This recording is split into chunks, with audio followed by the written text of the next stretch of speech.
From Entebbe here, and it's still morning at NTV that I can talk about, away from the earlier downpour that has just ensued, and people are still moving out to fend for their family. I'm coming to you from Horizon Hotel here in Entebbe municipality this morning. Of course, Transparency International, which is of course trying to address the corruption-related issues, is trying to engage stakeholders on how the country is progressing in as far as how addressing corruption and related issues is going to go back. The engagement is just yet to start, and we want to just dive into what they have on docket in their discussions. I just want to speak to Transparency International. What are they trying to address? What do they have on docket this beautiful day? Good morning. Thank you so much for joining us on Morning at NTV.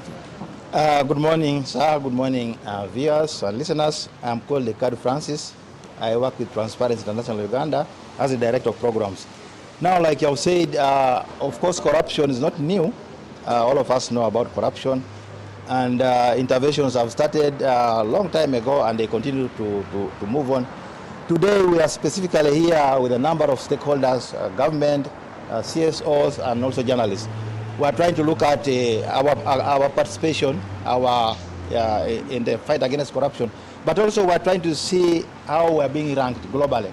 Because today what we are going to discuss is what we call the Corruption Perception Index, which is a report that is generated by Transparency International and ranks countries. In the last year, we ranked 181 countries. So that's the main gist of the discussion for today. What are the stakeholders involved in this? We have seen many complaints, of course, from police, we have the traffic, we have all other government agencies that are involved into corruption. Who are the people that are going to be involved into this discussion, and what do you have on docket?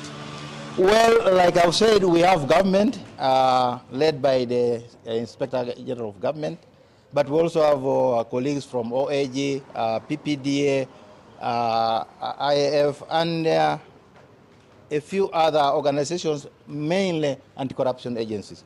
And they have sent their representatives here. I think the biggest number is from IGG's office. But we also have civil society organizations, the ones that are mainly doing the anti-corruption work. And we have drawn stakeholders from people who are working within Kampala, people who are working in Karamoja region, Arua. We also have people from the Rwenzori region. But also, like I've said, we have the media. Some people are going to be here. Some people from some of the media houses are going to be here for the next 2 days. Those are the stakeholders that we have.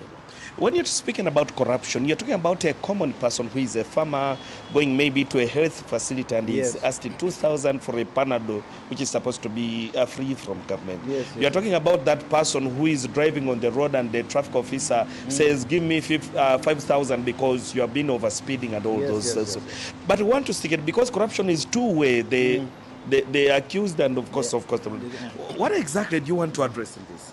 Now, the issue of corruption, like they say, it takes two to tango. You have rightly said there's a receiver and there's a giver. Now, of course, when we get into the work of corruption, we are looking at the end users, the people who receive the services. And like you have rightly said, some of them, when they go to receive the services, they ask them for some money. It's like an exchange for a service. But we're also looking at corruption where an individual sits in office and plans to siphon money that is supposed to be channeled to facilities, say like health. And those are the two types of corruption that we are looking at. We have done a lot of work on community work, and the studies show that indeed this is a reality that we have on ground. And of course, the tendency has been that corruption will always end on table. That when you discuss with the either police, you have the judiciary, you have the word in courts, it ends on table. What this time do you have exposure that you want to maybe put beyond just a mere discussion with all these stakeholders? Now, true, most discussions sometimes end on table, but this discussion is deliberate, and that's why we have called these institutions together. But we are not just going to discuss. After this discussion, we are going to have follow-up activities. In other words, what we discussed today, we are going to come up with action points.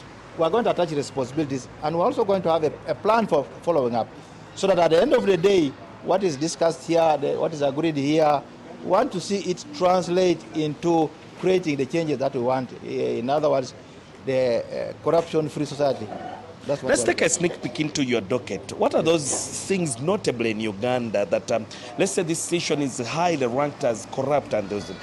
We just want to sneak into your discussion Yes, that yes, you're yes. going to present this time. Just give us a sneak peek.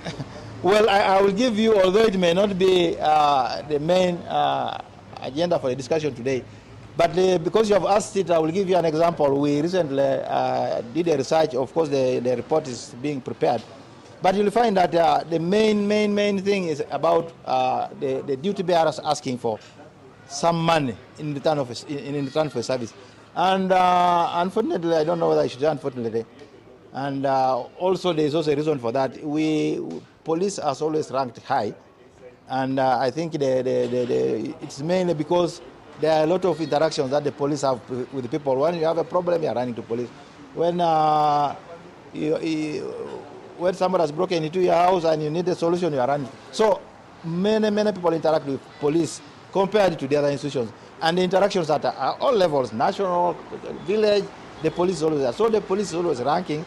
And we shall not discuss that today, but today we are mainly looking at how we can address corruption in general. Okay, I don't want to, of course, take more time into what you're going to discuss, but I would have partly said the recent corruption reports will be like the PDM that most people who are supposed to give 1 million shillings, some of them apply for it, and because of corruption, some of them are getting 300, 400, 500.